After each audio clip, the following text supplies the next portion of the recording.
Yeah.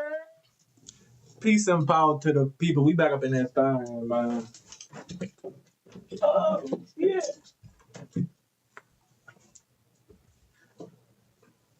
Don't even trip. Don't even trip, yo. Happy Wednesday for everybody out there. Hope y'all been taking care of yourself, man. It's hump day, man.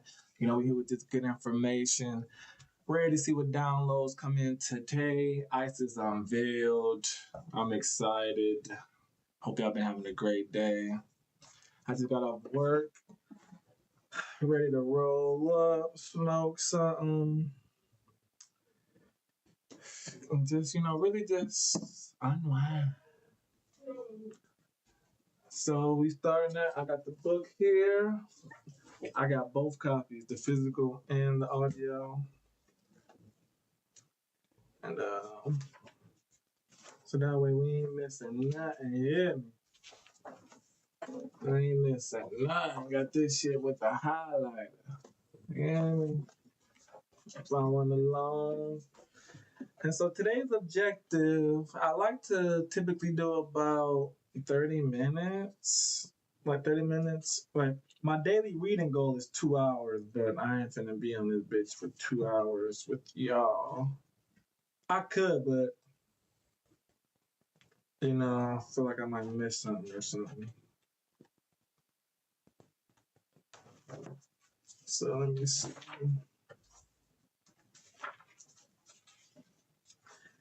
So what's gonna be about chapter 2? We're still on chapter 1 right now, but chapter 2 is gonna be about phenomena and forces. We got 24 pages.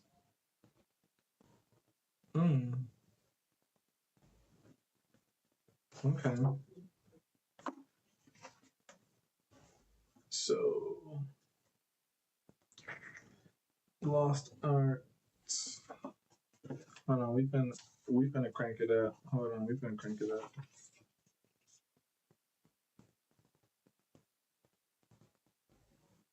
Oh, that's fine. Makes sense.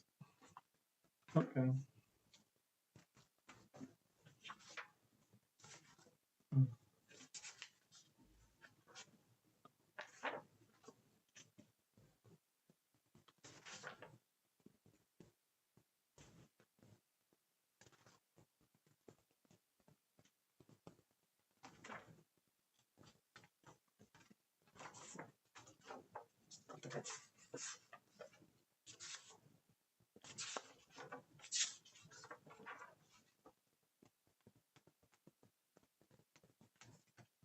I ain't even started yet. Hold on, y'all. I'm trying to find a good stopping point.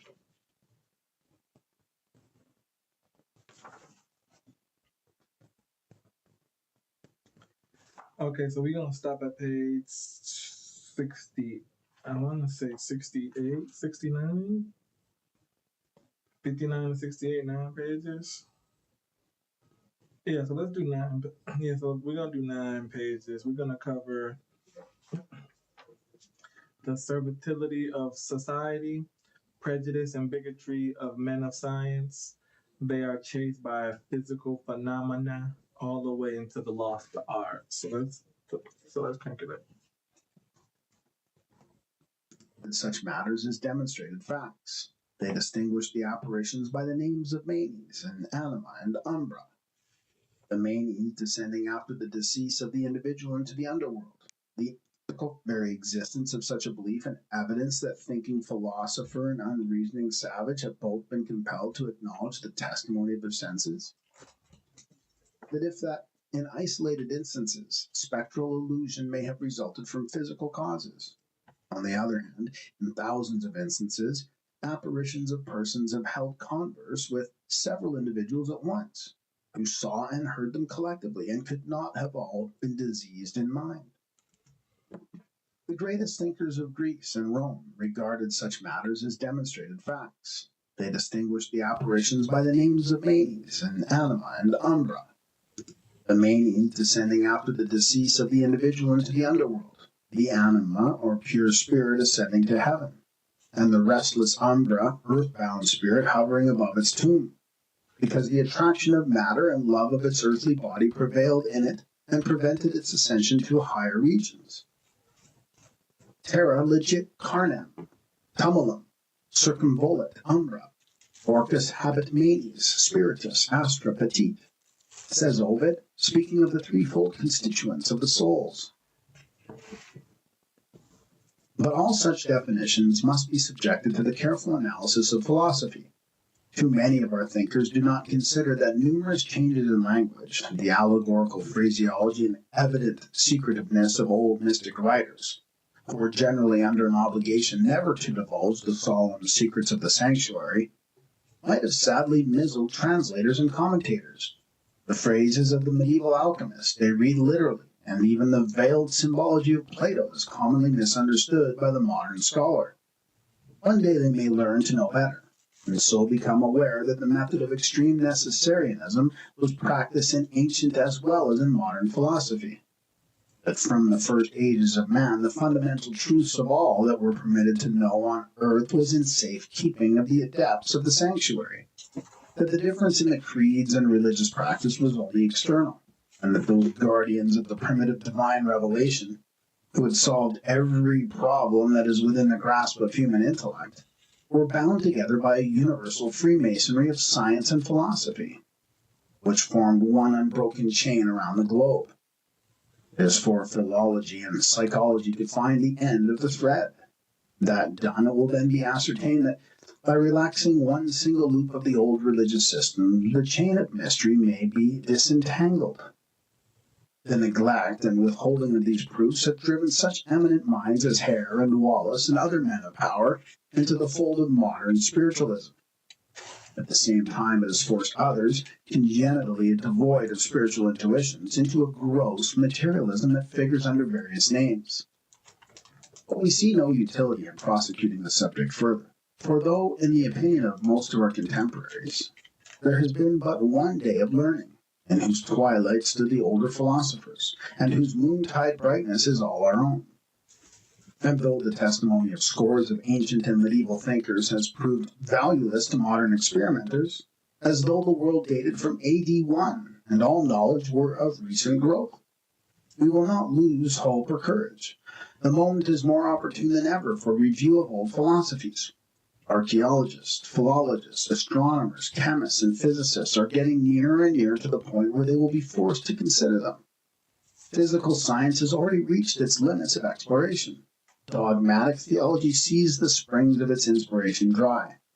Unless we mistake the signs, the day is approaching when the world will receive the proofs that not only ancient religions were in harmony with nature, and ancient science embraced all that can be known.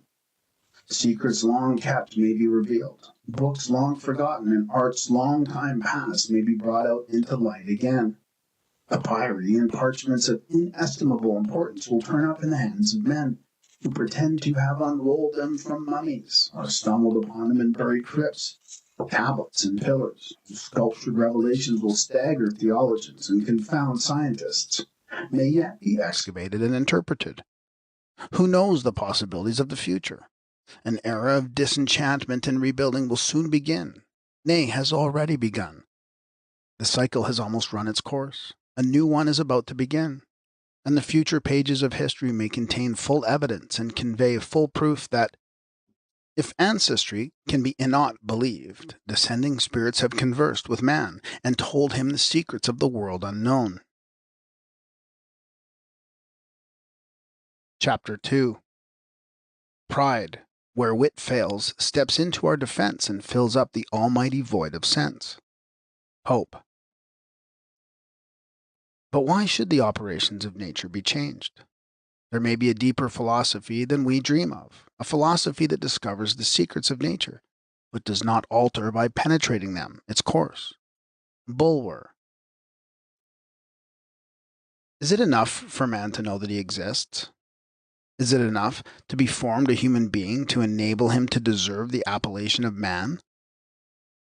It is our decided impression and conviction that to become a genuine spiritual entity, which that designation implies, man must first create himself anew, so to speak, i.e., thoroughly eliminate from his mind and spirit not only the dominating influence of selfishness and other impurity, but also the infection of superstition and prejudice.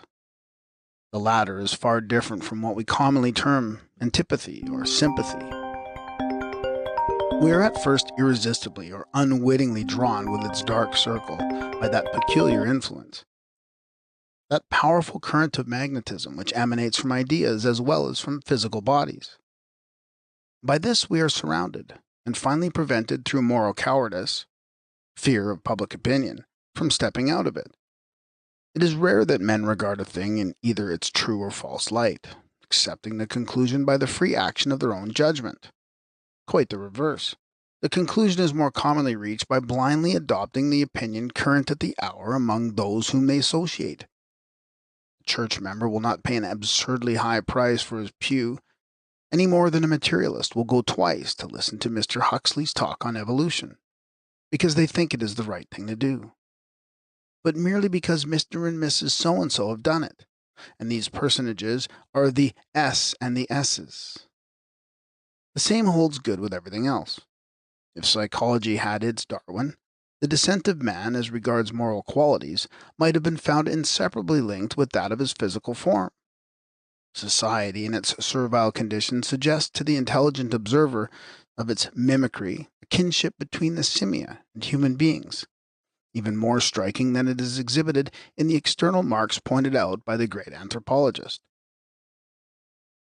The many varieties of the ape, mocking presentiments of ourselves, appear to have been evolved on purpose to supply a certain class of expensively dressed persons with the material for genealogical trees.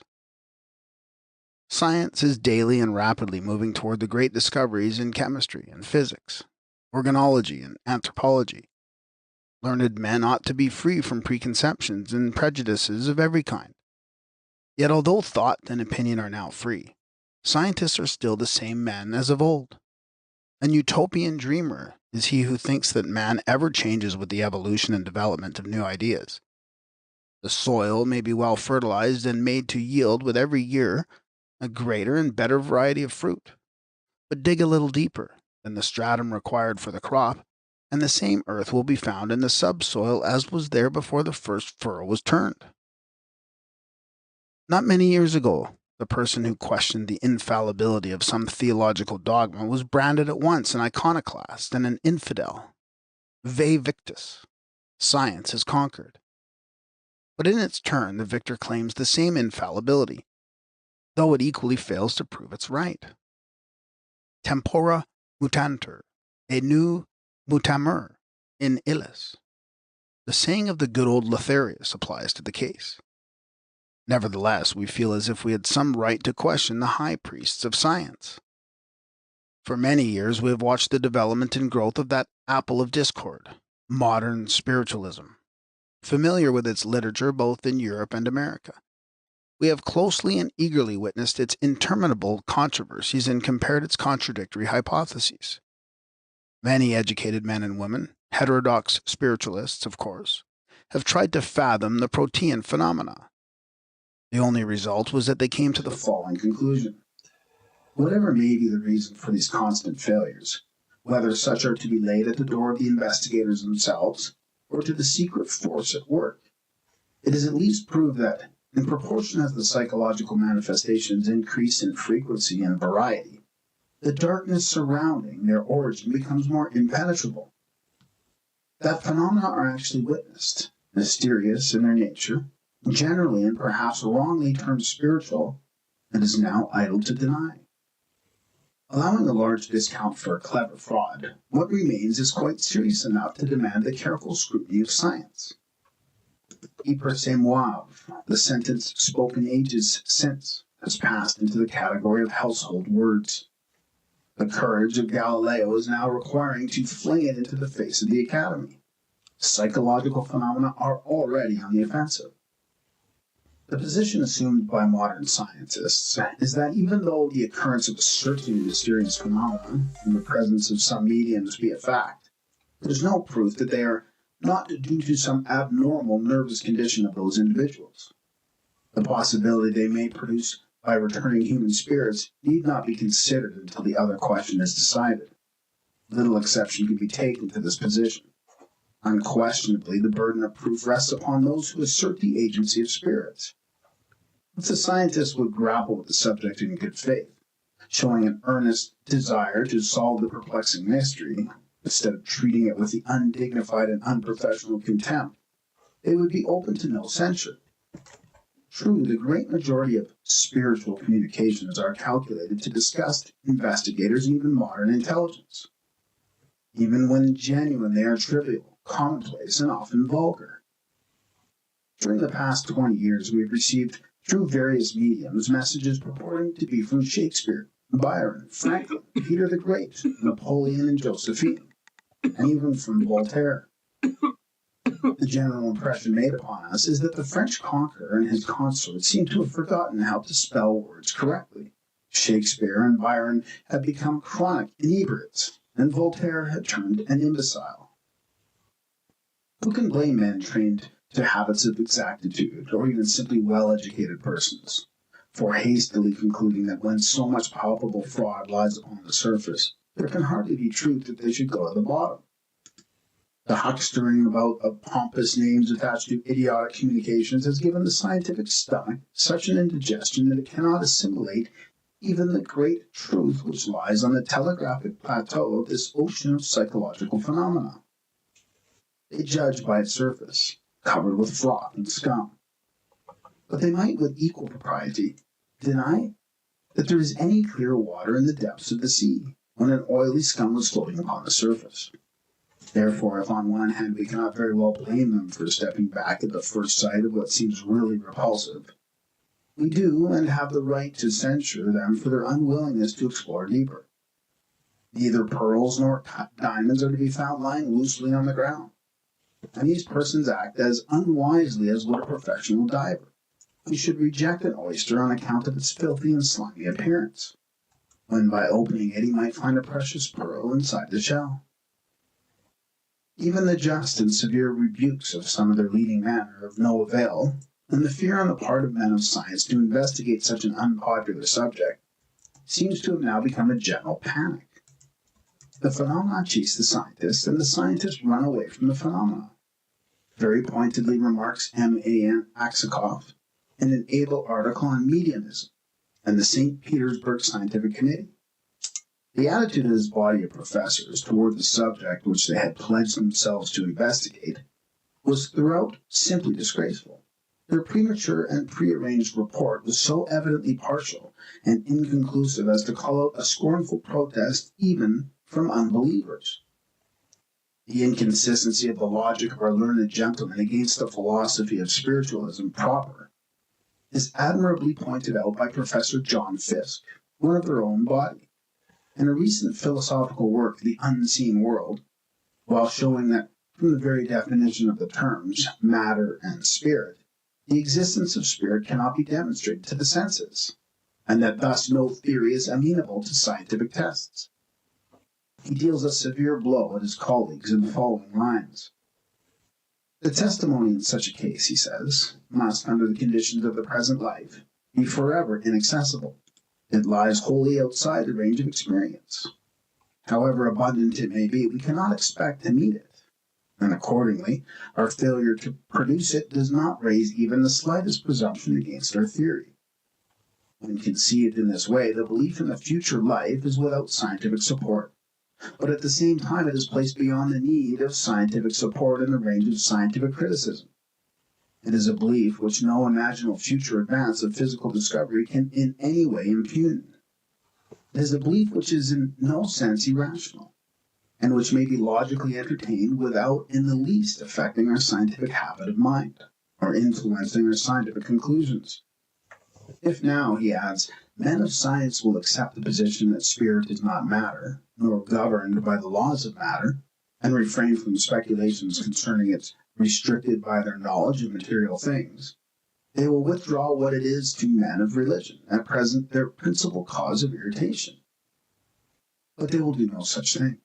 They feel incensed at the brave, loyal, and highly commendable surrender of such superior men as Wallace, and refuse to accept even the prudent and restrictive policy of Mr. Crooks.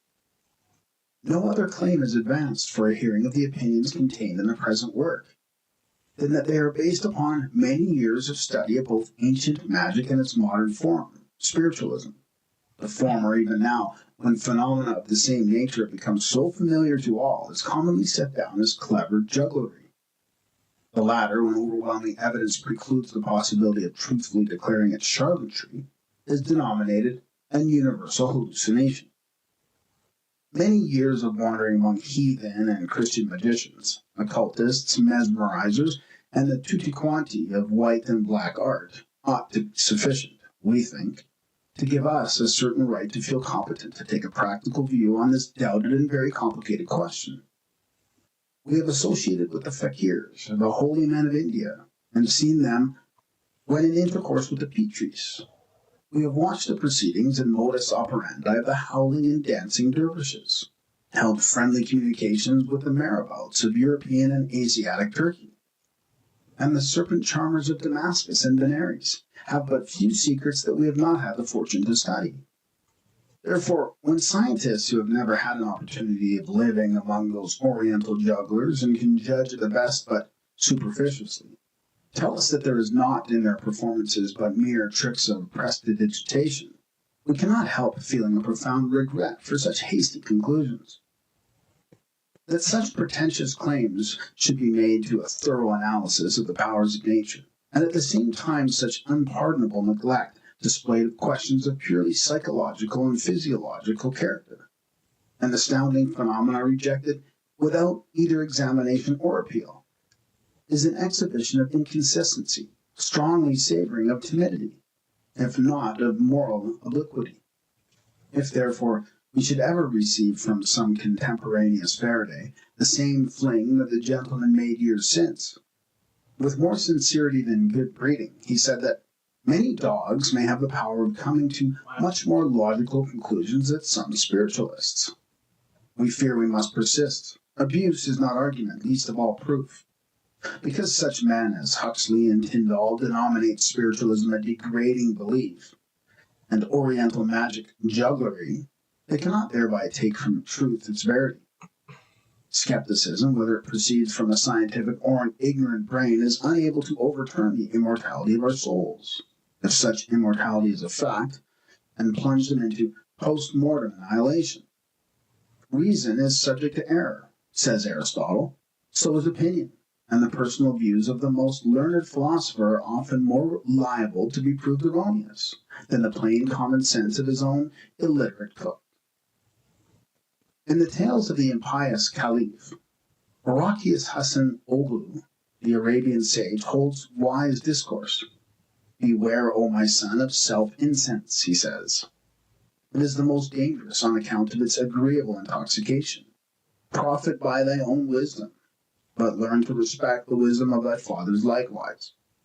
And remember, O my beloved, that the light of Allah's truth will often penetrate much easier an empty head than one is so crammed with learning that many a silver ray is crowded out for want of space.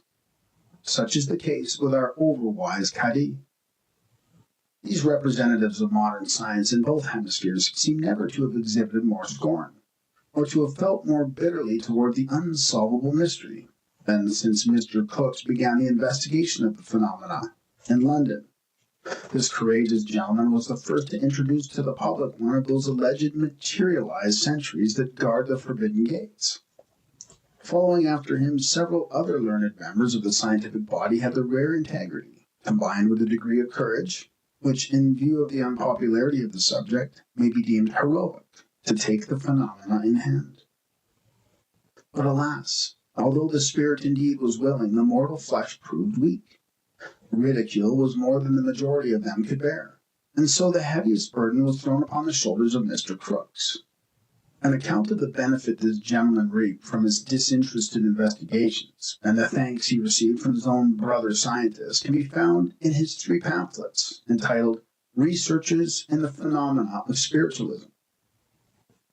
After a while, the members appointed on the committee of his dialectical society and Mr. Crookes, who had applied to his mediums the most crucial tests, were forced by an impatient public to report in so many words what they had seen. But what could they say except the truth? Thus, they were compelled to acknowledge first that the phenomena which they, at least, had witnessed were genuine and impossible to simulate, thus showing that manifestations produced by some unknown force could and did happen. Second, that whether the phenomena were produced by disembodied spirits or other analogous entities, they could not tell, but that manifestations thoroughly upsetting many preconceived theories as to natural laws did happen and were undeniable. Several of these occurred in their own families. Third, that notwithstanding all their combined efforts to the contrary, beyond the indisputable fact of the reality of the phenomena, glimpses of natural action not yet reduced to law, they, to borrow the expression of the Count de Gabalis, could make neither head nor tail on it. Now this was precisely what a skeptical public had not bargained for. The discomfiture of the believers in materialism had been impatiently anticipated before the conclusions of Messrs. Crookes, Varley, and the Dialectical Society were announced. Such a confession on the part of their brother scientists was too humiliating for the pride of even those who had timorously abstained from investigation.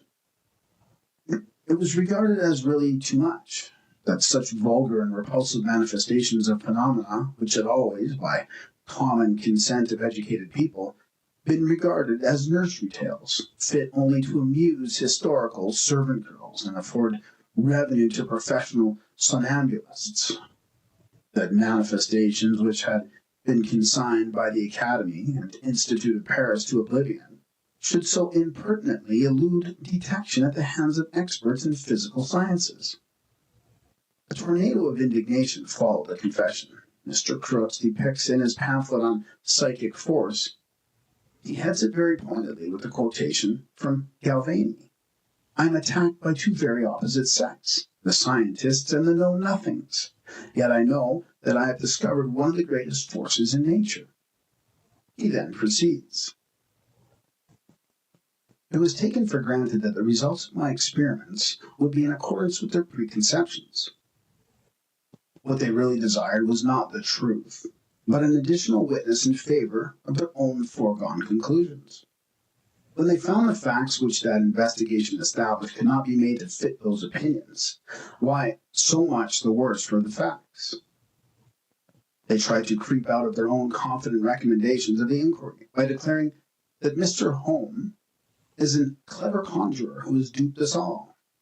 Mr. Crookes might, with equal propriety, examine the performances of an Indian juggler. Mr. Crookes must get better witnesses before he can be believed. The thing is too absurd to be treated seriously. It is impossible and therefore can't be. I never said it was impossible, I only said it was true. The observers have all been biologized and fancy they saw things occur which really never took place, etc., etc., etc. After expending their energy on such puerile theories as unconscious cerebration, involuntary muscular contraction, and the sublimely ridiculous one of the cracking knee joints, the muscle craquure, after meeting ignominious failures by the obstinate survival of the new force, and finally, after every desperate effort to compass its obliteration, these filii diffidentiae, as St. Paul calls their class, thought best to give up the whole thing in disgust, sacrificing their courageously preserving brethren as a holocaust on the altar of public opinion. They withdrew in dignified silence, leaving the arena of investigation no more fearless champions. These unlucky experimenters are not likely to ever enter it again. It is easier by far to deny the reality of such manifestations from a secure distance than find for them a proper place among the classes of natural phenomena accepted by exact science. And how can they, since all such phenomena pertain to psychology, and the latter, with its occult and mysterious powers, is terra incognita for modern science.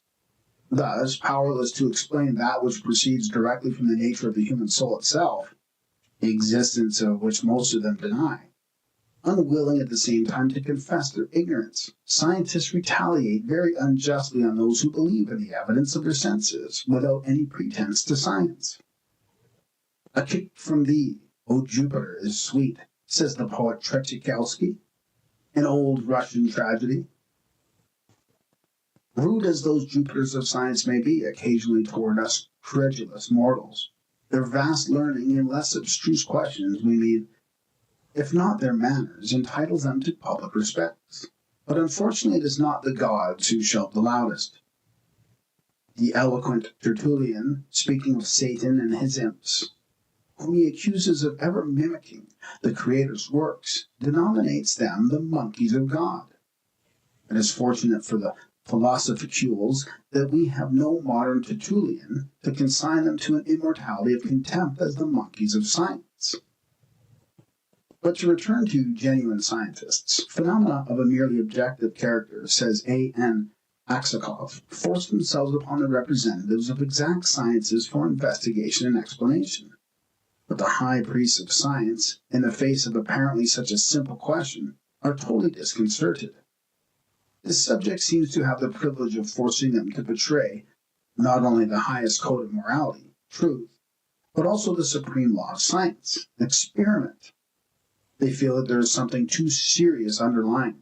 The cases of Hare, Crookes, and De Morgan, Varley, and Wallace, and Butleroff create a panic. They fear that as soon as they concede one step, they will have to yield the whole ground. Time-honored principles, the contemplative speculations of a whole life, of a long line of generations, are still staked on a single card. In the face of such experience as that of Crookes and the Dialectical Society, of Wallace and the late Professor Hare, what can we expect from our luminaries of erudition? Their attitude toward the undeniable phenomena is in itself another phenomenon. It is simply incomprehensible, unless we admit the possibility of another psychological disease, as mysterious and contagious as hydrophobia. Although we claim no honor for this new discovery, we nevertheless propose to recognize it under the name of scientific psychophobia. They ought to have learned by this time, in the school of bitter experience, that they cannot rely on the self-sufficiency of the positive sciences only to a certain point, and that so long as there remains one single unexplained mystery of nature, the word impossible is a dangerous word for them to pronounce. In the Researches on the Phenomena of Spiritualism, Mr. Crookes submits to the option of the reader 8 theories to account for the phenomena observed. These theories run as follows. First theory: the phenomena are all the result of tricks, clever mechanical arrangements, or legerdemain. The mediums are impostors, and the rest of the company fools. Second theory: the persons at a seance are the victims of a sort of mania or delusion, and imagine phenomena to occur which have no real objective existence.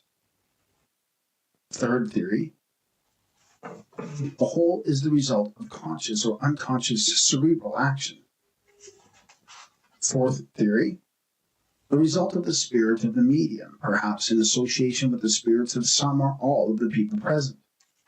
Fifth theory: the actions of evil spirits or devils, personifying whom or what they please, in order to undermine Christianity and ruin men's souls. Theory of our theologians.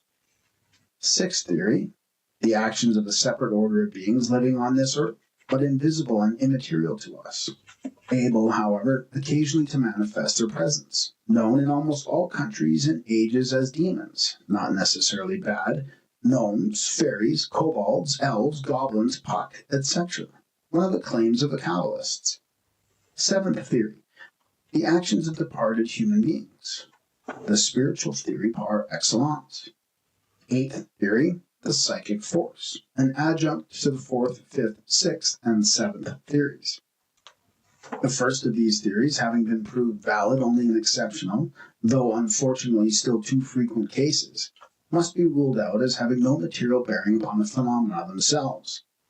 Theories the second and the third are the last crumbling entrenchments of the guerrilla of skeptics and materialists, and remain, as lawyers say, ad hoc sub judice, lise, Thus, we can deal in this work but with the 4 remaining ones, the last, 8th theory being, according to Mr. Crookes' opinion, but a necessary adjunct of the others. How subject even a scientific opinion is to error we may see, if we only compare the several articles on spiritual phenomena from the able pen of that gentleman, which appeared from 1870 to 1875. In one of the first we read, "The increased employment of scientific methods will promote exact observations and greater love of truths among inquirers, and will produce a race of observers who will drive the worthless residuum of spiritualism hence into the unknown limbo of magic and necromancy." And in 1875 we read over his own signature, "Minute and most interesting descriptions of the materialized spirit, Katie King."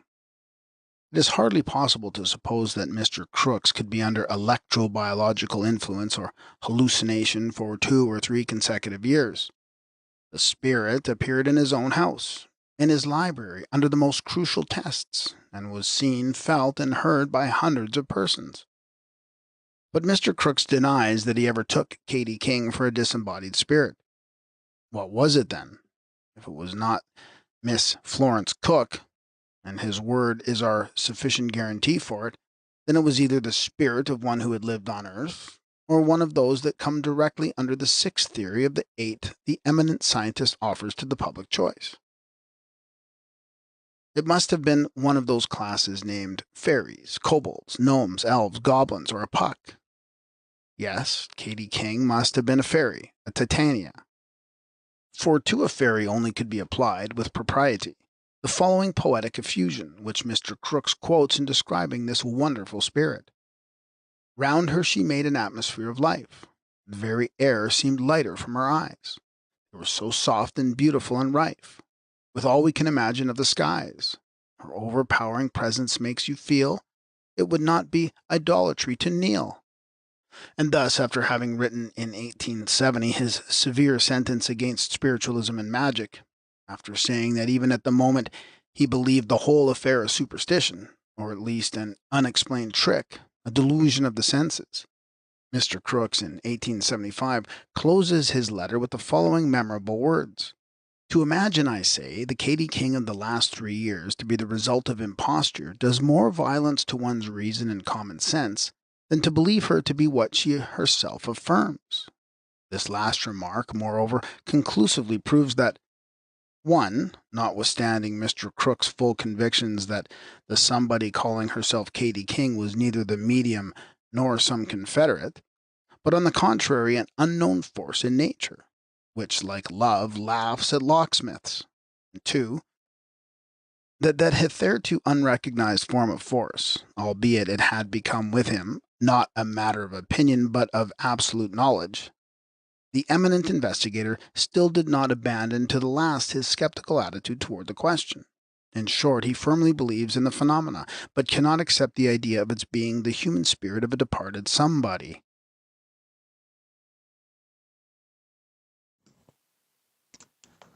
But cannot accept the idea of its being the human spirit of a departed somebody. And on that, we are going to end it. We are on page 68.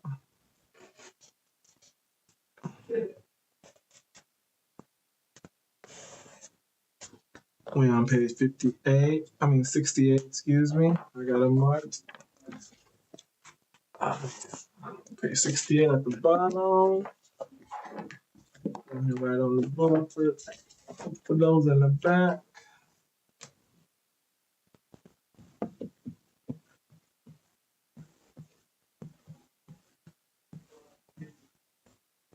Okay, 60, 68.